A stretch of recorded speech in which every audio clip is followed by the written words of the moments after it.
Dan untuk mengetahui informasi terkini kami telah terhubung dengan Pranata Humas Ahli Muda BPBD Provinsi Jawa Barat Hadi Rahmat. Selamat sore Pak Hadi. Selamat sore. Baik, Pak Hadi, bagaimana kondisi terkini pasca banjir bandang yang melanda Sukabumi? Kemudian di mana lokasi yang paling parah terdampak? Baik, terima kasih.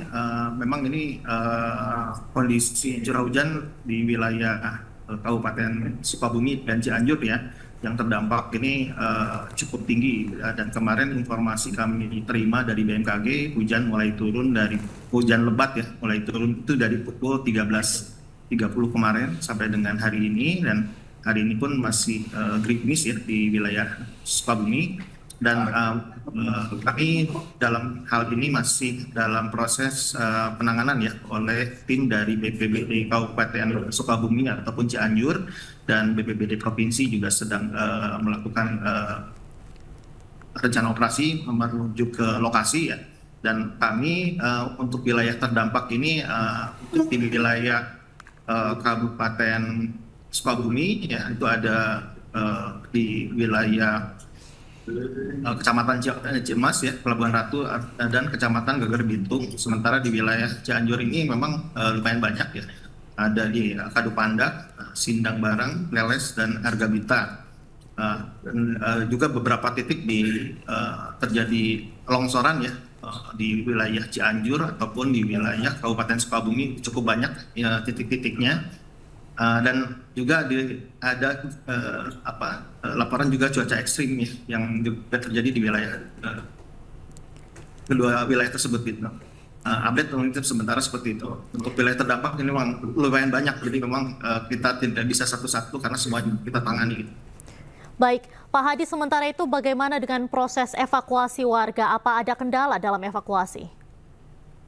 Ya tentu ini karena memang masih banyak genangan ya, kita lakukan upaya semaksimal mungkin dengan mengirimkan tim dengan membawa perahu karet juga ya ke lokasi, dan kita juga bawa juga peralatan logistik, bantuan logistik ya lokasi, agar supaya masyarakat terdampak ini yang pertama adalah mengevakuasi ke lokasi yang aman ya, itu yang pertama. Yang kedua, memberikan semaksimal mungkin kebutuhan dasar bagi masyarakat yang terdampak.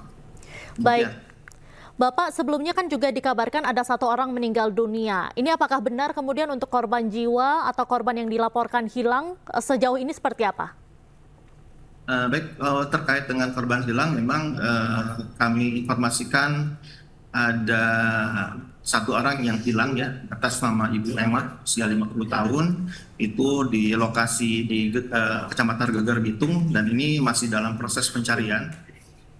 Dan ada 1 orang lagi atas nama Dava, dan itu sudah ditemukan usia 10 tahun ya, laki-laki, di Kecamatan Sipenan ya, Pelabuhan Ratu. Itu juga jenazahnya sudah ditemukan, dan saat ini sudah dievakuasi ya. Baik, berarti masih ada 1 orang yang belum ditemukan ya Pak ya? Betul, betul.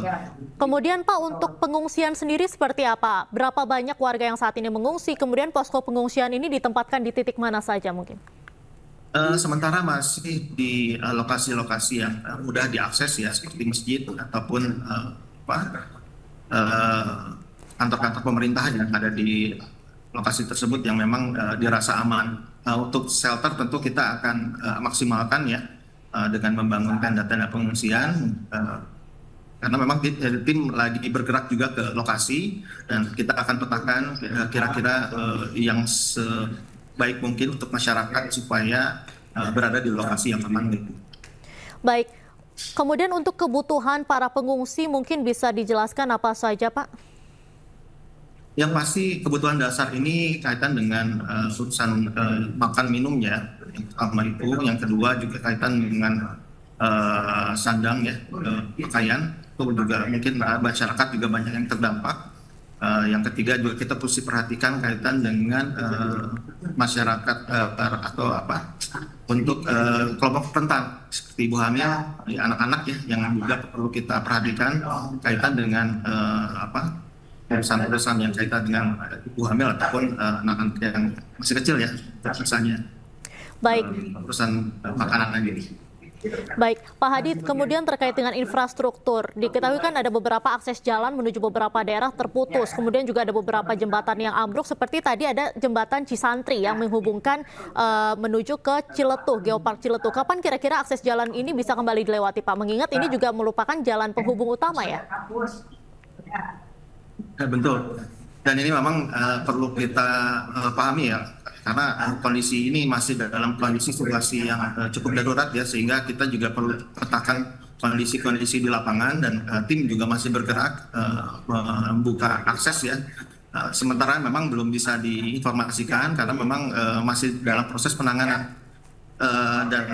Dan saat ini tim juga bergerak di beberapa titik ya, supaya semua yang terdampak ini bisa kita layani dengan baik gitu. Baik, mungkin terakhir Pak, himbauan kepada warga Sukabumi seperti apa Pak? Kami himbau semua masyarakat tetap tenang dan tetap juga menjaga kondisivitas ya masyarakat, khusus kami juga mengucapkan bela sungkawa untuk korban yang meninggal ya, dan untuk yang korban yang hilang kita doakan bersama supaya bisa segera ditemukan.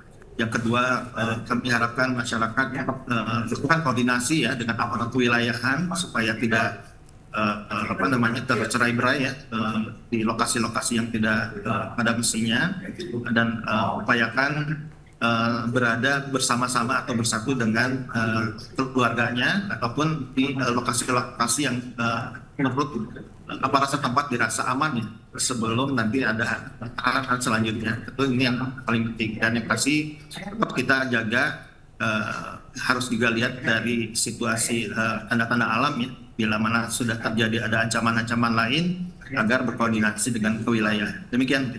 Baik, terima kasih banyak Pak Hadi atas kerjasamanya untuk bergabung dengan iNews Sore pada sore hari ini. Terima kasih dan semoga sehat selalu Bapak.